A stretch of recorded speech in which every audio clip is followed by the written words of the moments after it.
Hello, everyone. Welcome to the Cybersecurity Recruiter podcast. Today, I'm joined by Mike Graham. How you doing, man? Great, man. How are you? I'm good, mate. That sounds like you've had a nice morning, bit of family time, bit of work, sounds like a good combination to me. Yep, we've been going since 6. Took the daughter to pancakes for this morning, so we're ready to roll.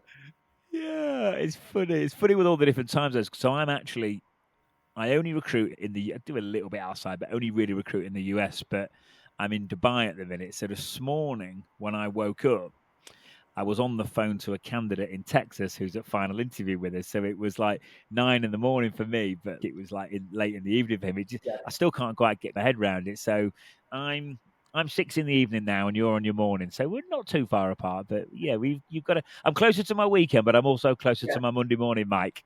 So cool. But yeah, Mike, I'm just going to do you a bit of an intro for the listeners that don't know you. So very strong coaching background in and around football, which will be good to get into. I'm sure there's learnings there about developing people and progressing people that can relate to careers.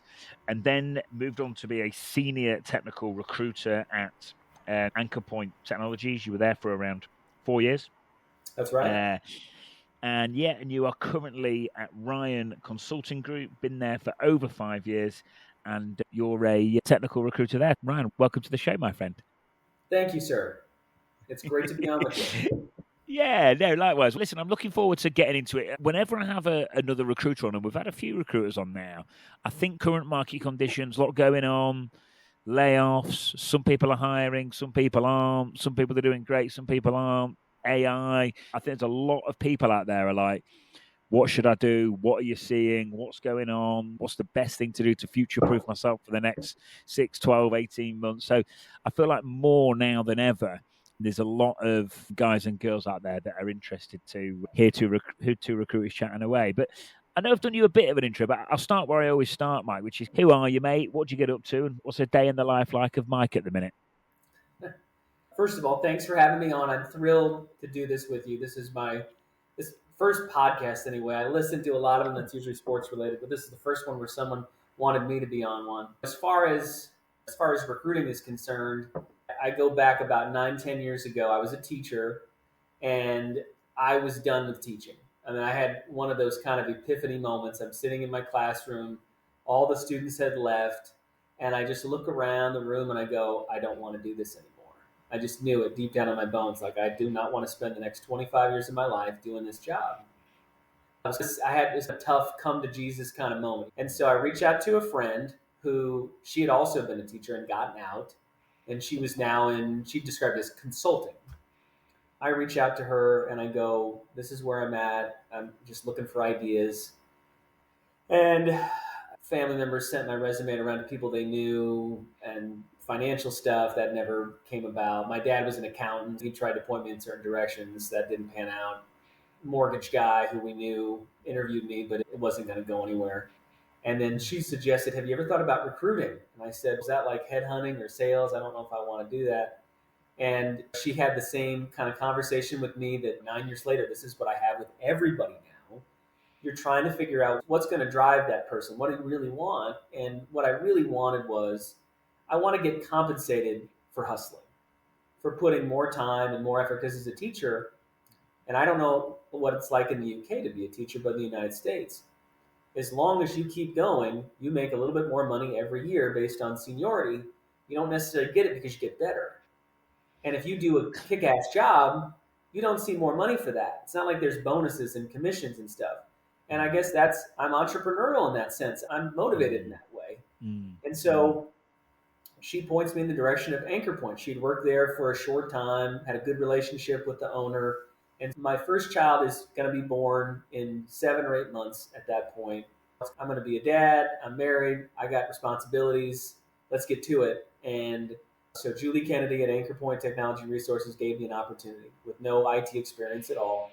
And the guy who hired me is a British guy from the UK, just outside of Manchester.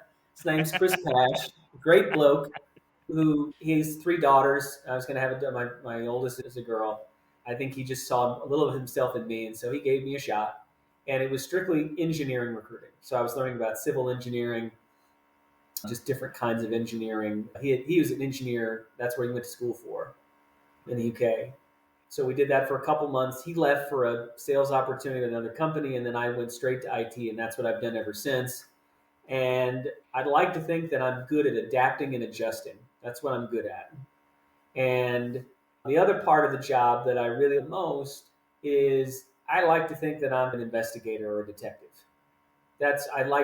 I loved Scooby Doo as a little kid. I love psychological thriller movies. I love figuring out who done it. Getting a new wreck or getting a new position and then figure out who fits it is a fun chase.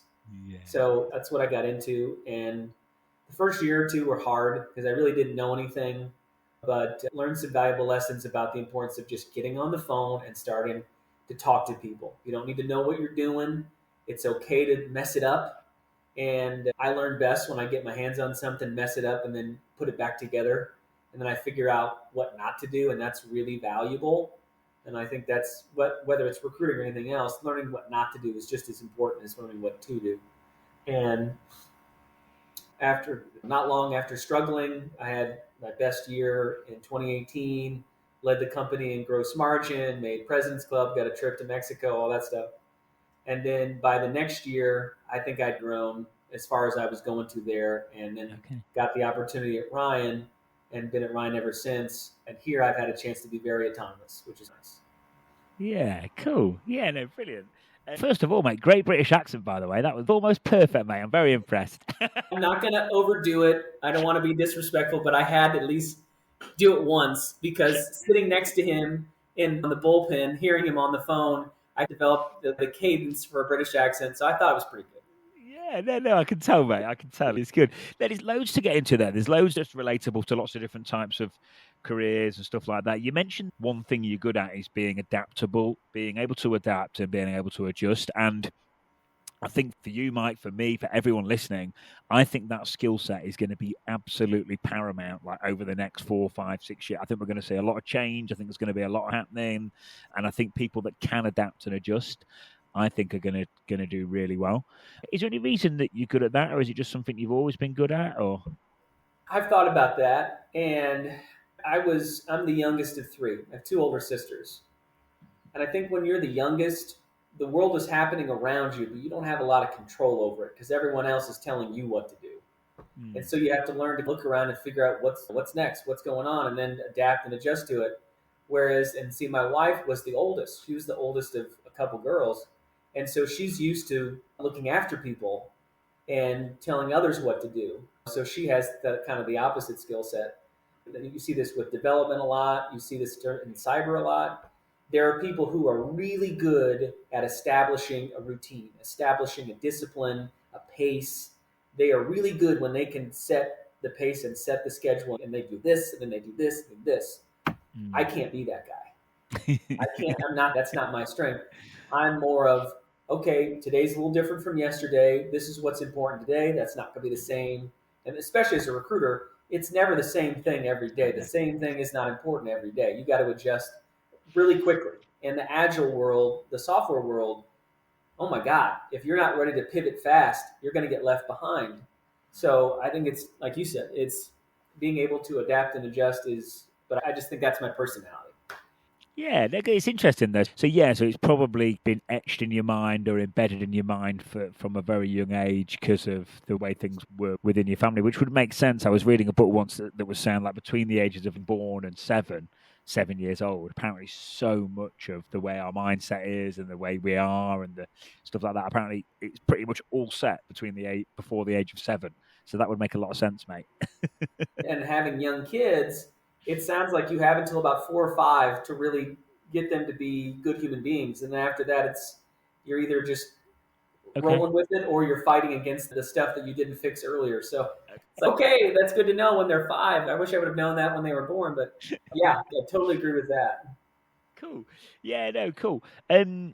I think as well, just on your point about when you were a teacher, and it is the same in the UK, by the way, it doesn't really matter how hard you work as a teacher, you're getting a similar sort of paycheck and so on and so forth. But yeah, I think as well, it's like, I know people in cybersecurity, obviously everyone has problems in their career and there's always obstacles to overcome and stuff like that. But I would say one problem that people in security don't have is they don't often look around and say, I don't want to be here anymore. Like everyone, is either trying to break in or trying to progress or trying to find a new role or looking at a new chapter. So there's problems, but people are never bored in and around security. I'm not bored in recruitment. It doesn't sound like you are either, Mike. So it's probably, when you said that, I thought, do you know what? Like, we are actually all quite lucky, because to get up in the morning and actually love what you do and know that you've actually found a career path that you want to stick with either forever or for a substantial length of time, I think that's quite a privileged position to be in, because some people get up in the morning and they don't know what they want to do, or they hate the path that they've chosen or the industry they've chosen, or whether it's recruitment or cybersecurity. So yeah, we're probably quite lucky in that respect, Mark. It's nice to found something that you're good at and you're into, isn't it? It is. I got to say this, though. If I had to choose my profession, coaching American football for a living, if I could make enough money out of it, would be my chosen profession. That's what I love to do. Recruiting is something I found that I'm good at, and I can make a good living doing that and support a family doing that. Do you know a guy named Scott Galloway here in the United States? Yeah, I do. I know exactly. I like to listen to him. I don't think we agree politically very much, but I think he's a really bright guy when it comes to, he gives advice to like college graduates and young 20 somethings a lot. And he says, don't, the whole idea of going after your passion, that sounds great, but if you're going to make any money, you got to get good at something. You got to have a tangible skill that really is going to be in demand in the marketplace. And you go back to the idea, and my dad was pretty good about teaching me this, is that if you have a skill set that's in demand and preferably not many other people are good at it, you're going to make as much money as you want, right? So if you don't have skills that are in demand and it doesn't stand out in the marketplace, you're one of a lot and it's not real valuable. And that's tough sledding. So hopefully, and I feel like we haven't even scratched the surface with cyber yet. There is so much more to be discovered. And as companies start to appreciate its impact on their business more, and of course, with all of us being like, I'm seeing so many more roles come out or needs that deal with vulnerability management and protecting their networks and protecting their data. And that demand is only going to grow exponentially. And my last thought there is, speaking of coaching, one of my players a couple years ago, he was a senior in high school, so he was thinking about college. And his dad has been in IT. He's an account executive with, I think it's been with Hewlett Packard for a long time. But he's ultimately in IT, and he was deciding, do I want to major in some kind of physical therapy or cybersecurity? And I told him, go into cyber. You'll finish college and you'll have untold opportunity at 23 years old. You'll make more money than I'm making at 25. And so that's what he's majoring in. If anybody's thinking about converting to cyber, or they're in it, or they're not sure about the future, your future's bright. Just keep learning new skills, and who knows what might be there in 5 years. Yeah, I think so, Mark. I'm of the same thought. But by the way, Scott Galloway's mega. Like, I've listened to him loads. He was on there's a guy called Steve Bartlett. I don't know if you've ever heard of him. He's got he was on Steve Bartlett's podcast recently, and he does a lot of advice. I think his kind of niche or niche is actually advising young men, isn't it? Like helping out. And I listen to him a lot, and he gives a lot of good financial advice and stuff like that. And you're right, says it how it is. He's not one of these guys that just comes on there and like Mr. Positive. He's like you said. Yeah, he's real. He's real. Yeah. And I think people really want that. I think they've been told to follow your dreams and no, I'm not going to BS you. This is what's real. And I think I wouldn't call it an epidemic, but it's clear that we have the young men in the United States are having problems connecting with the opposite sex, moving into the job world, things like that. I've been reading about that. I have a son, so this is stuff that I'm thinking about now. Yeah. And I think that direct, blunt, but honest, I think people really appreciate. Yeah, I do, mate. Yeah, no, he taught some good stuff. I used to listen to another show that he did with a woman, Kara Swisher or something. Yeah, the name sounds familiar. Yeah, he used to co-host another show with her, which was also pretty good. But yeah, cool. On the coaching American football, I'm imagining there's a lot of stuff there that made a great footballer that could probably be transferable into doing well in security or doing well in any career for that matter in terms of career growth and career progression. Is there any kind of insights you can give us when it comes to your coaching that could relate to people optimizing their career progression or growth? The best advice I ever got before I got into coaching, my college coach gave me a great piece of advice. He said, and I'm going to translate this a little bit from football terms to more practical everyday terms for everybody. And he said, you can never watch enough video, meaning game film. You can never go to enough clinics, which is what coaches do in the off season to get smarter. And you can never get smart enough, is his point. You can never stop learning. You always have to keep learning. And my high school coach talked about that too. You have to be a lifelong learner if you're going to be a good coach. So I would say to anybody, whether you're in IT or not, or you're in cybersecurity, whatever you're in, you have to keep learning. There's all kinds of new stuff out there, and things change. And if you're stuck, or I've learned a lot. I've been recruiting for 9 years, for example. I feel like I have a pretty good understanding of how to do my job, but then now we have AI is taking over our world, and ChatGPT and stuff like that. And so I can't get stuck in that. I've got to keep learning too. So I just think you never stop learning, and you're always looking for ways to add tools to the toolbox, improving your skill level, adding certifications. That just adds zeros and numbers to your paycheck. If you just say, I'm good, I've got enough information, enough knowledge, then that's pretty much where you're going to stay. Yeah. Yeah, you're right, and it's a great attitude to have, Mike, because it takes a certain amount of humility to be like that, and a certain kind of like drop in the ego. But I think having that attitude, if you've got that type of attitude, the stuff we're talking about, being able to adjust, being able to adapt. If you're forever a student and you're prepared to take courses, prepared to take certifications, prepared to always learn more, if you're doing all these things and you're trying hard, I almost think it's impossible not to do well. If you really have this type of attitude, Totally. it really does. Yeah, it really does.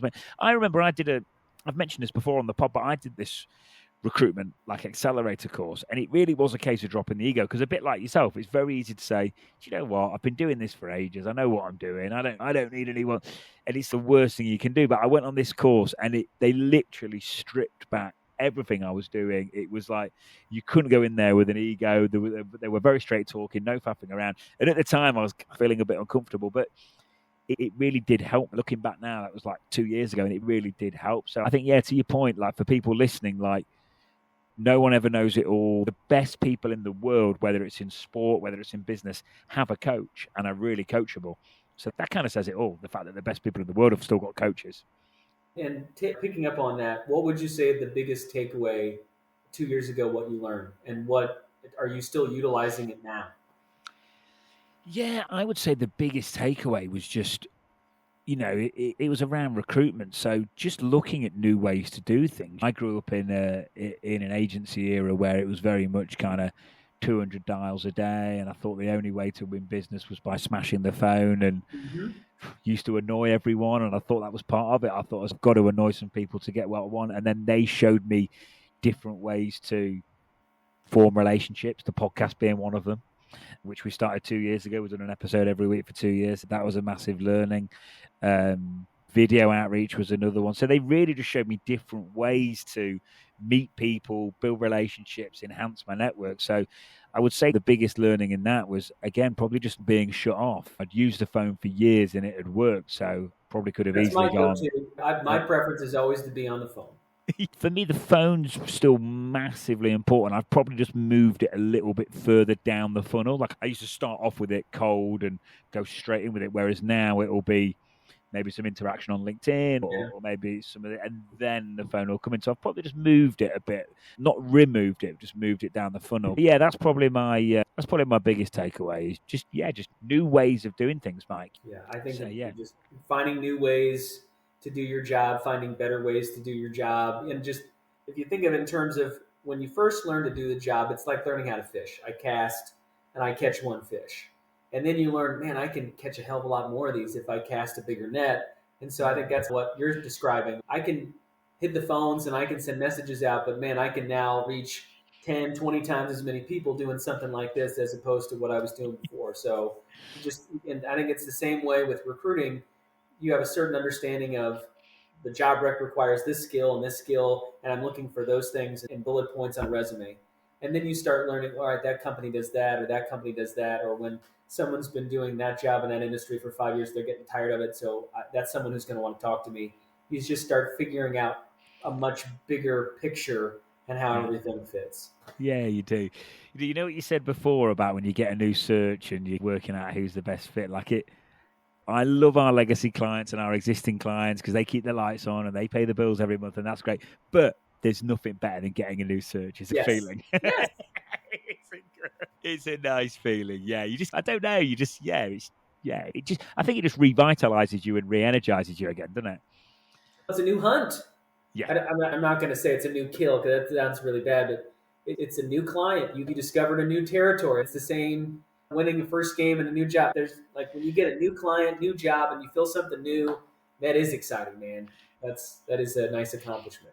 Yeah, no, it definitely is. It definitely is. I've been interested to get your take on the market now, Mike. I agree with you, by the way. I think security, wherever tech goes, wherever AI goes, I think security has to go with it. Cybersecurity has to go with it. So if you're getting good within security, you're always going to stand yourself in good stead and do well. There's still plenty of hiring going on out there. So I think sometimes people don't think there is, but there is. I look on LinkedIn and everyone's getting laid off, but then I'm on the phone and we're taking job orders and people are hiring. So it isn't all doom and gloom out there, despite what maybe LinkedIn would like us to feel. But I just think the market's changed. Like I know at one point as a recruiter, like in 2022, I was selling access to candidates. Like no one could access anyone because the market was so hot. Whereas now I feel like we're maybe a certain type of skill set or kind of someone who's got the technical skills and the communication skills, more of a well-rounded skill set. But it'd be nice for the listeners, Mike, what are you seeing out there? Any areas that are in hot demand? I know you mentioned vulnerability management and stuff like that. Is there anything you're seeing out there that could help people? At the moment, again, it's January. The first quarter of the year is always going to be hot. Definitely in IT at the end of the year, from Thanksgiving until New Year's, it's going to be quiet because everyone's budgets have been utilized. There's always usually a good ramp up time for recruiters. When I usually do great in September and early October because companies are like, all right, we got budget, let's use it. And they get you a rec, boom, get somebody, and you can get them in fast because they don't have time to dick around. They've got to get somebody in and utilize that budget or they don't get it next year.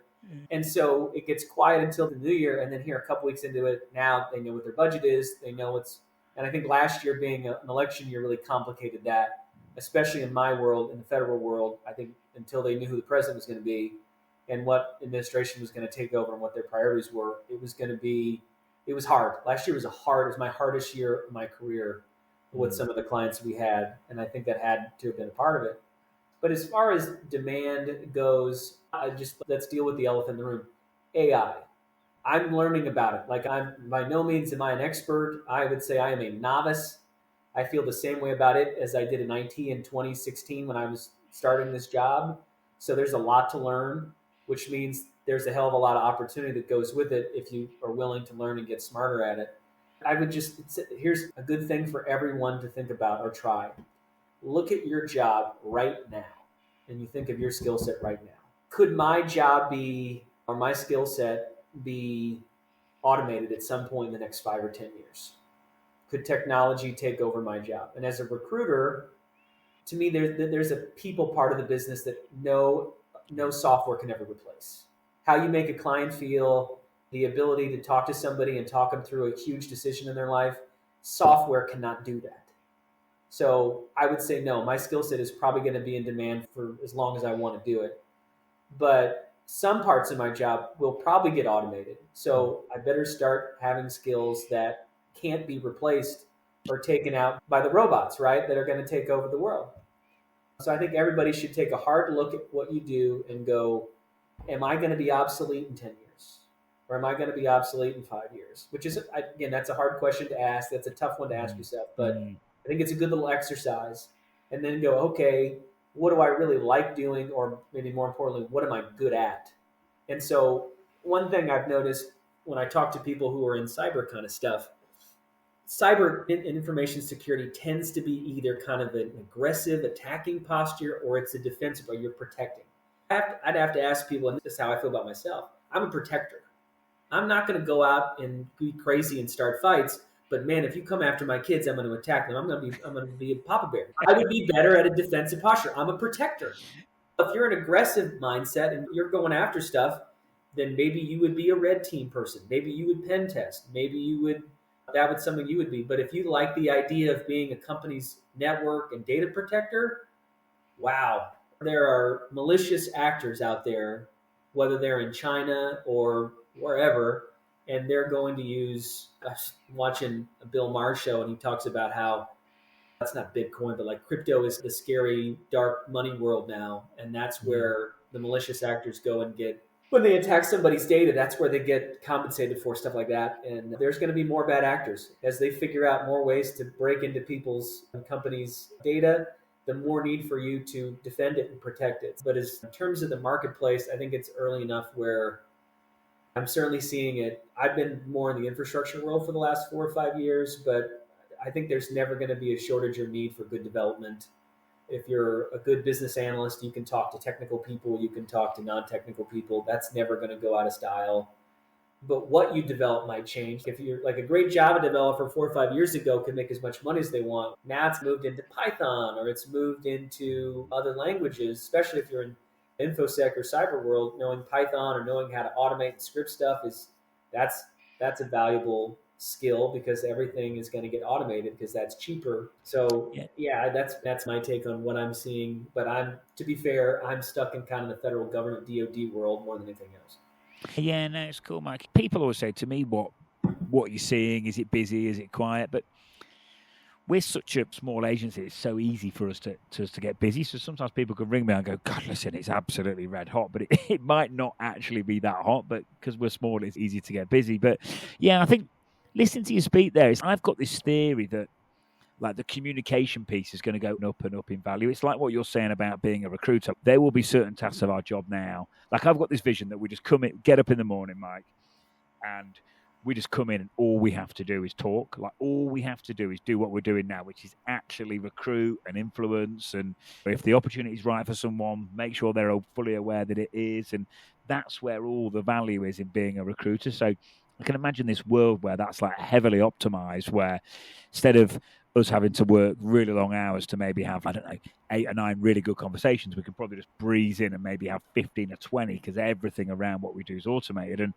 it makes me think about a security professional or a developer, or I just think that communication piece, I think, is just going to go up and up and up because I do think more of the repetitive tasks or a lot of things, I think if we look at a 10-year time horizon, I think so much of that will be able to be done by AI. But the communication piece or explaining a finding or explaining why SQLI should be fixed or a vulnerability should be fixed, I think that skill set, I think that will just be up and up in value. Yeah, totally agree. Whether it's verbal communication or written, the ability to communicate, the ability to explain, the ability to understand, that will never go out of style. That will never be out of demand.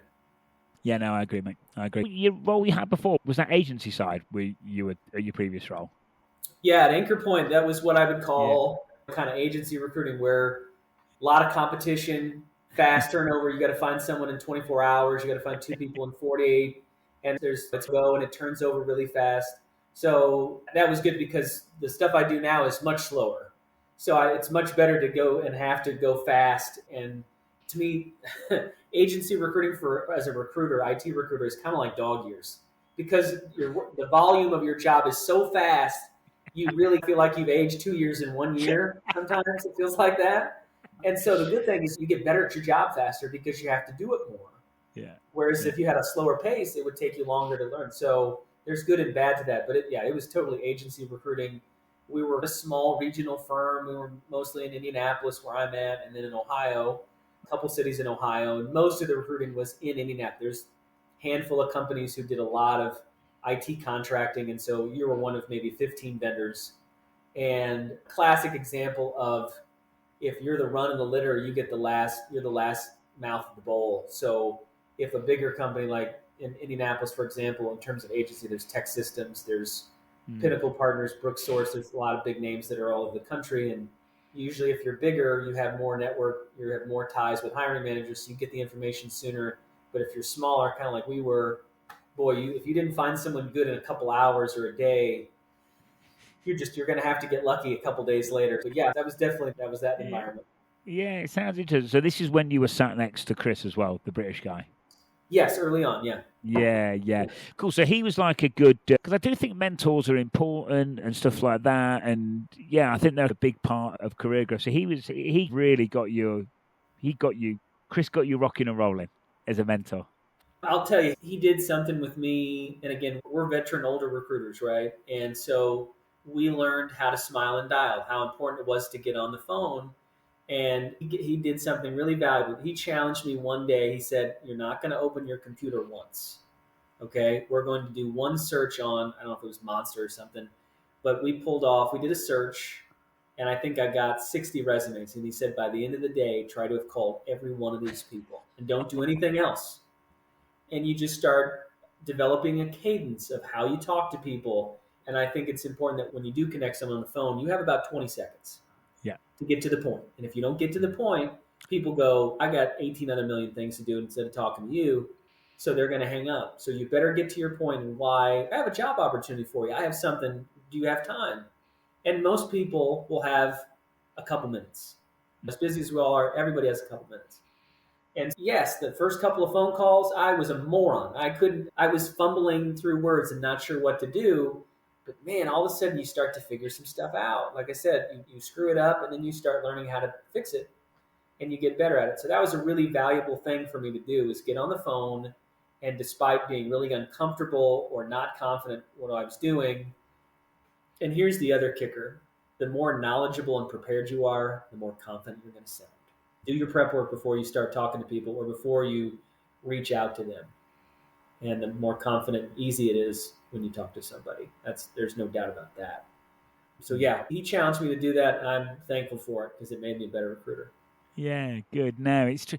It's true as well, and you're right. Like it feels so uncomfortable. Like what you described there, been in similar scenarios, and at first it is so uncomfortable. But you do it, like you said, you develop a kind of, you get in the groove, and you work out very quickly what does work and what doesn't. I think having and developing that kind of skill set, I just think just pays dividends later on in life. I can remember looking at some stuff in the US once about successful business people and the amount of successful business people that had started off in a door-to-door sales job. I was staggered, like so many of them, Yes. because you learn these skills that you're talking about now. And I have to think that's what you were doing. You learn how to deal with rejection pretty fast You do. because if you got to, let's say, 100 homes and 4 of them were successful, that was probably a pretty good day. And I know this is more in sales. If you can't deal with rejection, this is not a job for you.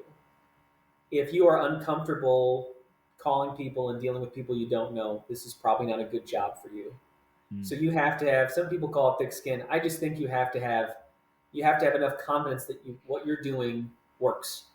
And I think that's harder. I think that's why people get out of recruiting after a couple of years because they don't believe deep down in their bones that what they're doing works. It has to work a little bit, and then you get much better, much more comfortable hearing no. Because as long as I keep going, I'm going to connect. I'll get the right person. Yeah. And same thing with messaging. Like I'll be honest, I'm not a great LinkedIn messenger. I try to keep things short and to the point, polite, professional. I'm not going to be whimsical. All right. But I try to, if I can personalize it, I think everybody appreciates when you look at their LinkedIn profile, and sometimes it's where they went to college. And here's another thing to think about if you're a recruiter listening to this. If someone puts on their LinkedIn profile a cause that they're involved in, like a charity or a non for profit, they want the world to know that matters to them. So personalize the message to them with, I'm a fellow dog lover. I have a job opportunity. Can you talk? Something along those lines. That matters to them. So personalize it in any way you can because they wouldn't put that on there unless they want you to know about it. And we could get into the reality of putting too much information on social media because that's how you get yourself in trouble. But how much can you share with the world to help connect with the rest of the world but not give away too much? Yeah, cool, Mike. There's loads there, Mike, and there's loads I can relate there to recruitment, and there's loads I can relate there for people applying for jobs or people. I can relate it to loads of different things. It's like that belief that it works is a massive one because I think the minute we don't get a quick win or something doesn't happen, I think in this day and age especially, I think we're so quick to go, oh, do you know what? I've tried that, or I've applied for a job with Mike, I've applied for a job with Tom, and I personalize the message, and neither of them reply to it. Doesn't work. People are so quick to, but if you just believe in the process, like I know if people are applying for a job or if they're trying to get to the next step or whatever they're trying to do, if they do a consistent process of personalizing stuff, believing in the process, if you just stick with it, it might be using the phone, it might be personalized messages, whatever it is, if you do have that belief there, whether it is recruiting or applying for a job, it does work, but it doesn't always come easy, and you've got to, yeah, belief is the key word. You've just got to have that belief. Like, it's like people struggle on the job market at the minute. If they knew that if they personalized 500 messages, they'd go and land an amazing six-figure job, in six figures, whatever it might be, if they knew they were definitely going to do it on that 1,000th personalized message or that 568th personalized message, we'd all do it. It's because because the true belief isn't there. People just want to copy and paste and easy apply and all the rest of it, and not take their time and do stuff properly. And if I could sum it down to one concept, it's productivity. If you're productive, meaning as a recruiter, how many people are you connecting with, whether that's through a messaging or through a phone call? How many times are you screening candidates? Like my first boss, Chris, challenged me to screen 8 candidates per day. So I looked at it as that's about 1 per hour. And a screen, we usually figure it takes about 10 to 15 minutes to screen a candidate. So 8 screens a day sounds daunting early on, but if you start to break that down, 10 minutes out of 60 every hour is not that bad. So you can be more methodical and not hurry through it too much and still be really effective. But if you're not productive and you're not consistently productive, and again, I think that takes planning. You have to think about it in advance. I'm going to apply to so many jobs, and I'm going to set aside, like my wife, for example, she lost her job in the fall of 2023. And so when she can juggle like 1,900 things at once, I can barely do 2 things at once. And so she would like, you got to clean up this part of the house, the laundry's got to get done, I said, honey, for 3 hours, just send out 15 resumes or just apply for 10 or 15 jobs. And that's it. Just focus on that. And then once that's over, and again, that's how my brain works. Her brain works very differently. But it's productivity. It's consistent, everyday productivity. And that will lead to results. You just have to be patient enough to make it work, because there are going to be plenty of moments where you go, shit, this isn't working. So I need to do something different. And just when you say that, if you just stay with it a little bit longer, that's when something happens. Yeah. Thanks, Mike. Yeah, you're right, mate. And by the way, I think for people listening, I think everyone can doubt it. I've had it before where we've gone through moments as an agency, and I'm like, God, does it still work? Like, we're not getting any new. What's going on? Like, things have quieted down, and then all of a sudden you get a flurry, and you're busier than ever. But yeah, you're right, and you use the word consistency, and I think consistency is brilliant. It really is. If you could be consistent over a long period of time, I just think that's magic, and the compound effect to that is scary. Whether it's applying for a job in a hyper personalized way, whether it's business development as a recruiter or a salesperson or whatever it might be, whether it's posting on LinkedIn, whatever it is, if you can stay consistent, because it sounds so easy. I'll just do that every day. It's bloody hard, mate, isn't it? To be consistent. It gets boring. It's boring. It does. To do the same kind of things day in and day out for years. You get mentally bored with it. And you just go, crap, I don't want to do this. I did this for 184 straight days. What's the difference if I did it for 185? And I can say this, in coaching, I learned how to be process oriented, to take the end result out of it. Just take the end result. Because with young athletes, I found that when you take the win-loss, success-failure out of the equation, and you just start talking about all the steps that lead to success or good things or good achievements, whatever, they start thinking more about, I'm going to put in more time. I'm going to lift more weight. I'm going to do 2 more practice sessions a week. That's going to get me closer to being what I want to be. And just take the success, failure, the win, loss, the final score, the stats, whatever, and take that out of the equation. And when you think in terms of recruiting, if I'm on the phone a good amount of time, if I'm sending out 100, 200 messages, if your best day is 200 messages, then send 205. If your best day is 300, send 315.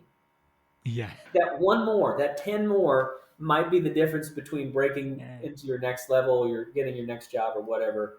And be process oriented. Take the end result out of it. And if at the end of the day you can say, man, I was about as productive and as dedicated as I could possibly be, then you should be able to sleep pretty well at night, and then the results will come. Yeah. I love that, mate. I can tell you've been a coach, like just listening to you speak there. Honestly, mate, I can, because and I've said this before on the pod, but one of the benefits of doing this pod, which I didn't realize would be a benefit, but it helps me. Like, Yeah. I'm listening to you now and I'm like, so much of what you've just said there, I know it's going to help the listeners because you've just helped me. So it's like, I've been getting annoyed about a few different things we've got going on at work, and we've got a few different things at final, and they should have gone over the line, they haven't. And it's like, yeah, you're right. Take the end result out of it. Just focus.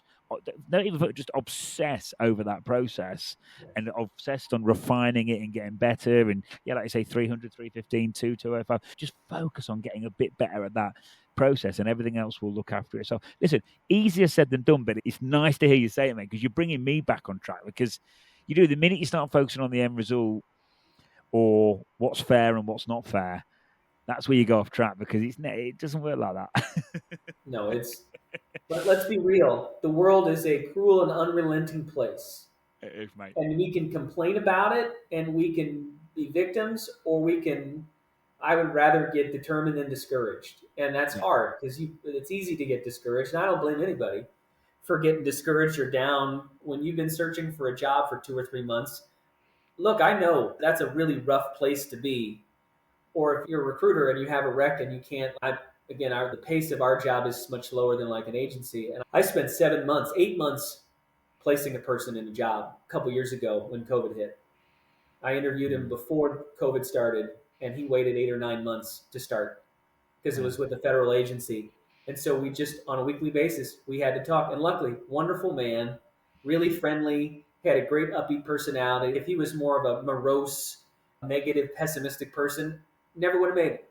Yeah. But we just stayed with it long enough where it finally came through, and he started, and he did a great job. Yeah, you're right, mate. And really, today's world, all we see is the end results. It's all we see is the promotion, or you see it on LinkedIn, starting a new position and someone's been promoted to this or doing that. It's great, and I love all that, but it moves what you're talking about, which is the process, and it can get us off track. So it's really nice to hear you say that. Also, as well, you mentioned about not getting down on a job search. Like, I've seen it a bit, and I think this is really important. Like, it's never personal.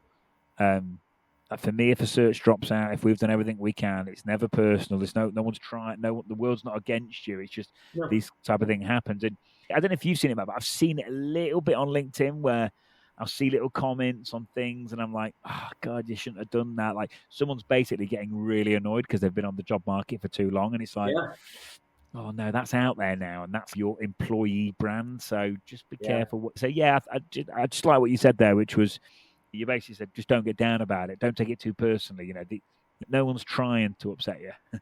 I can promise anybody who's listening, recruiters are the most unbiased, unprejudiced people in the world.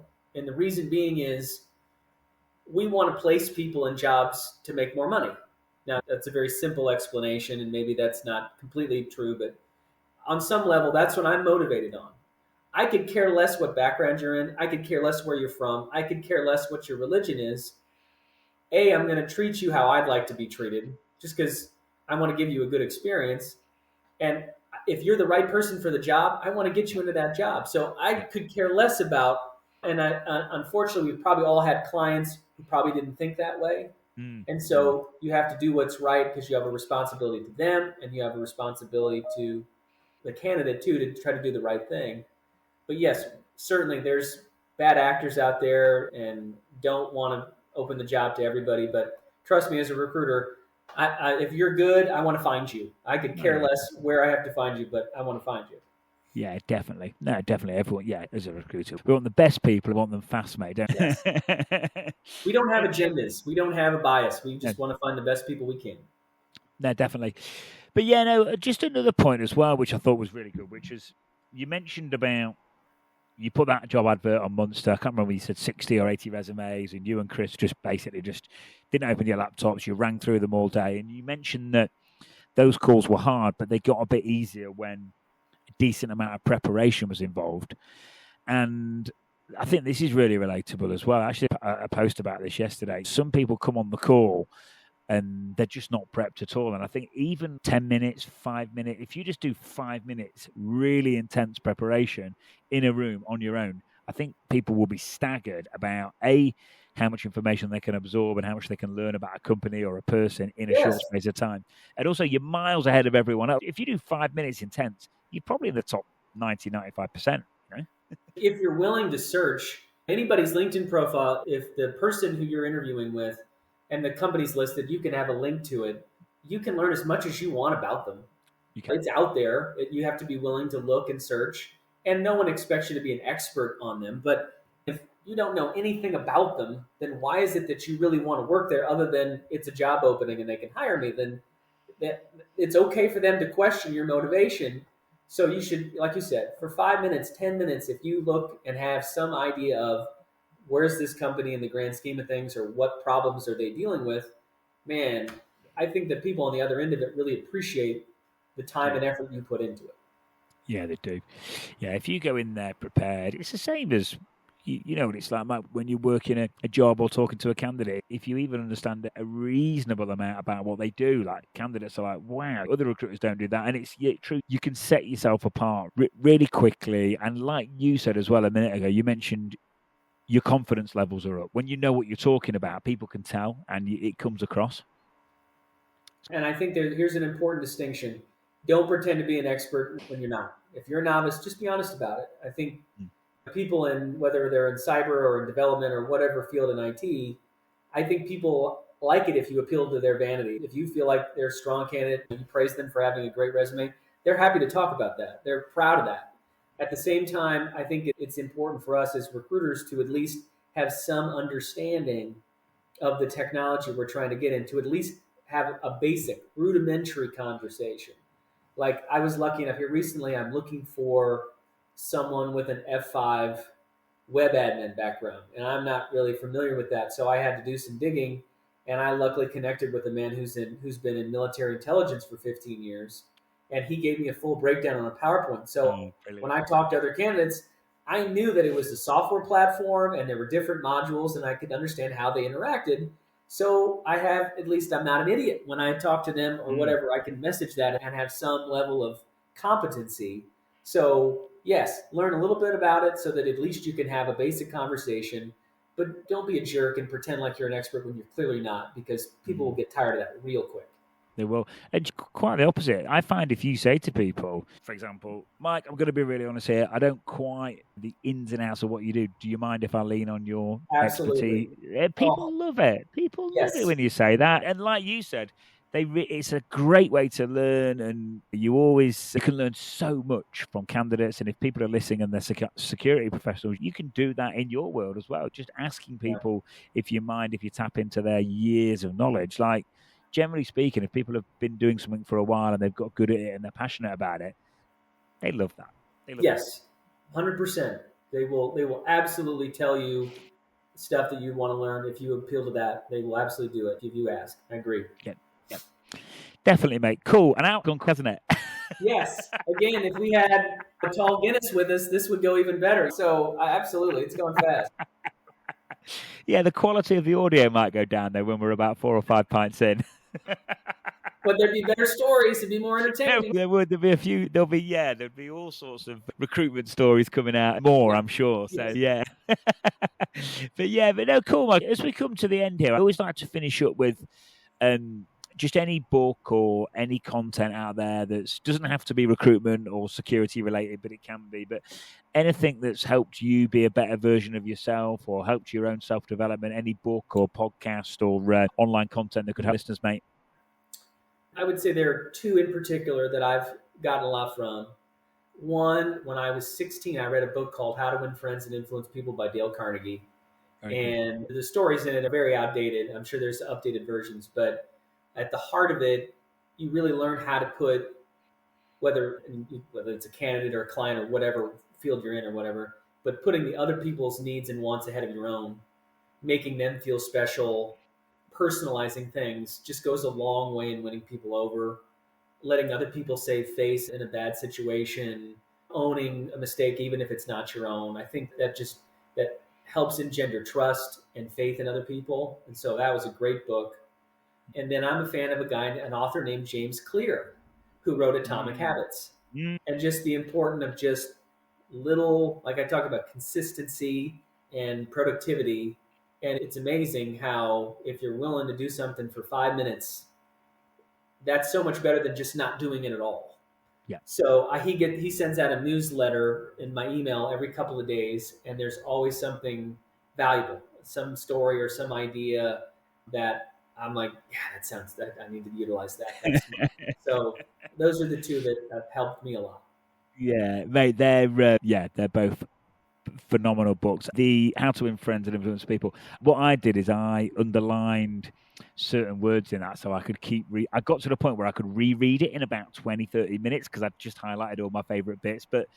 And that's the sort of book as well where you go back to it and you just go, oh, do you know what? I've stopped doing that. I've got off track. But talking about communication and people skills and building relationships, like those two, How to Win Friends, that's that all over, mate, isn't it? Yeah, it is. Yeah, it's good. Absolutely. Cool. All right then, mate. Yeah, I hope you have a nice, strong finish to the week. Hope you is that a search you're working on now? The one that you just mentioned, that guy, was that from the? Unfortunately, shortly after I learned all that, they closed the position because somebody got a certification they needed, so they didn't lose their job, and so I didn't have a chance to fill it. I've actually filled the same role before last year, but cool. It's nice to know more about it. So no, unfortunately, didn't fill it. Yeah, I'm sure it'll come in handy at some point. But yeah, welcome to the world of recruitment for everyone listening. That's the sort of thing we have to put up with, Mike, isn't it? Just adapt and don't take it personally. Move on to the next thing. Exactly, not the first, and it won't be the last. So, no, not at all. There you go. But no, cool. Thank you, mate, and nice to see you, buddy. It was great talking to you. Thank you very much for having me on. I really enjoyed it. Thanks, mate. Cheers, buddy.